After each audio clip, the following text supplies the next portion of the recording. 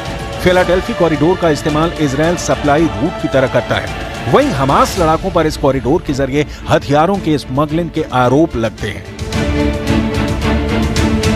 Netanyahu की कोशिश है कि हमास को हद में रखने के लिए फिलाडेल्फी कॉरिडोर को कंट्रोल में रखा जाए। जबकि हमास और हिजबुल्ला इस इलाके से इजरायल को खदेड़ने की कोशिश में है। आईडीएफ का ध्यान भटकाने के लिए हिजबुल्ला लड़ाकों ने लेबनान से जेनिन पर रॉकेट की बौछार की है। हिजबुल्ला के 40 रॉकेट धमाकों की पुष्टि इजरायल ने की है। हिजबुल्ला फाइटर नेतन्याहू की जिस धमकी के बाद उग्र हुए हैं उसे भी सुन लीजिए। नेतन्याहू की वार्निंग के बाद आत्मघाती ड्रोन और रॉकेट इजरायली फोर्स पर फटने लगे। אנחנו מכים בחיזבאללה במהלומות מחץ מפתיעות. לפני 3 שבועות אנחנו חיסלנו את הרמטכ"ל שלו, היום סיכלנו את תוכנית התקיפה שלו, נסראללה בביירות וחמינאי בטהרן. צריכים לדעת שזהו צעד נוסף בדרך לשנות את המצב בצפון ולהחזיר את תושבינו בבטחה לבתיהם, ואני חוזר ואומר, זה לא סוף פסוק. नेतन्याहू ने जिस जंग को खत्म न करने का ऐलान किया उसका सबसे खूंखार लड़ाका अब सामने आया है। ये ईरान के सुप्रीम लीडर अली खामनेई का सबसे भरोसेमंद टॉप कमांडर इस्माइल कानी है। इस्माइल कानी ईरान के उस फोर्स का सुप्रीम कमांडर है जिसका चीफ कभी कासिम सुलेमानी था। ईरान के इस्लामिक रेवोल्यूशनरी गार्ड कॉर्प्स की कुछ फोर्स के कमांडर इस्माइल कानी अमेरिका और पश्चिमी देशों की ब्लॉक लिस्ट में टॉप पर है। इस्माइल कानी ने ईरान इराक युद्ध में 5वीं नस्र ब्रिगेड और 21वीं इमाम रजा आर्मर्ड ब्रिगेड को लीड किया था। 1981 में इजरायल कानी ने तेहरान की इमाम अली ऑफिसर्स एकेडमी सैन्य प्रशिक्षण लेने के बाद कुछ फोर्स ज्वाइन की। IRGC जनरल सुलेमानी ने इस्माइल कानी को 41वीं थरल्ला डिवीजन का कमांडर बनाया था। थरल्ला कमांडर रहते हुए इस्माइल कानी ने अफगानिस्तान, तुर्कमेनिस्तान और पाकिस्तान बॉर्डर की रखवाली की थी। साल 1997 में कानी को कुद्स फोर्स का डिप्टी कमांडर बनाया गया। जनरल कासिम सुलेमानी की मौत के बाद खामनेई ने इस्माइल कानी को कुद्स फोर्स का चीफ बनाया। इस्माइल कानी पर खामनेई को सबसे ज्यादा भरोसा है। इजरायल से बदला लेने के लिए कानी ने जो पैगाम भेजा है उसे मेजर जनरल मोहम्मद बाघेरी की जुबानी सुन लीजिए।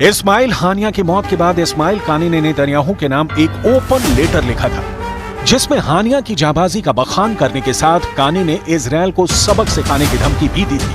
हालांकि खामनेई के इशारे के बाद इस्माइल कानी काफी दिनों तक शांत बैठा रहा, मगर सही मौके का इंतजार अब खत्म हो चुका है।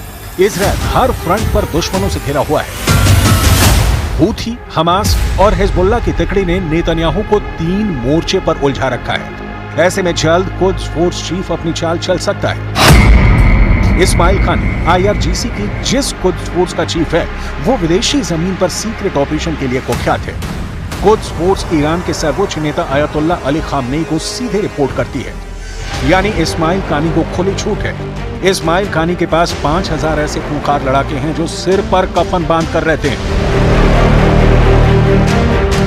इस्माइल कानी की लीडरशिप में कुद्स फोर्स की ताकत सीरिया के सिविल वॉर में दुनिया ने देखी है, जहां बशर अल असद के समर्थन में जुटी कुद्स फोर्स ने पश्चिमी देशों की संयुक्त सेना को धूल चटा दी थी। ये कुद्स फोर्स ही है जिसने इराक में 70 से भी ज्यादा शिया मिलिशिया ग्रुप बनाकर सुपर पावर अमेरिका को दहलाया है। मतलब इस्माइल कानी के वॉर प्लान सॉलिड होते हैं। इस्माइल कानी ने ज्यादातर मिशन में 100% सफलता हासिल की है। अली खामनेई के सबसे भरोसेमंद टॉप कमांडर को अब इजरायल से बदला लेने का जिम्मा मिला है, तो जल्द बड़ा धमाका होना तय है। इस्माइल कानी के लिए नेतन्याहू क्या प्लान बनाते हैं? क्या ईरान के वार से पहले इजरायल पलटवार करेगा? ये भी मुमकिन है क्योंकि अमेरिका ने खुलकर ईरान पर हल्ला बोलना शुरू कर दिया है। अमेरिका ने ईरान पर पूरी दुनिया में आतंकवाद फैलाने के आरोप लगाते हुए जल्द सबक सिखाने की वार्निंग दे रखी है। अमेरिका की शर्त ऐसी ही मिलती रही तो नेतन्याहू खामनेई के इस्माइल नंबर 2 को भी हानिया की तरह खल्लास कर सकते हैं।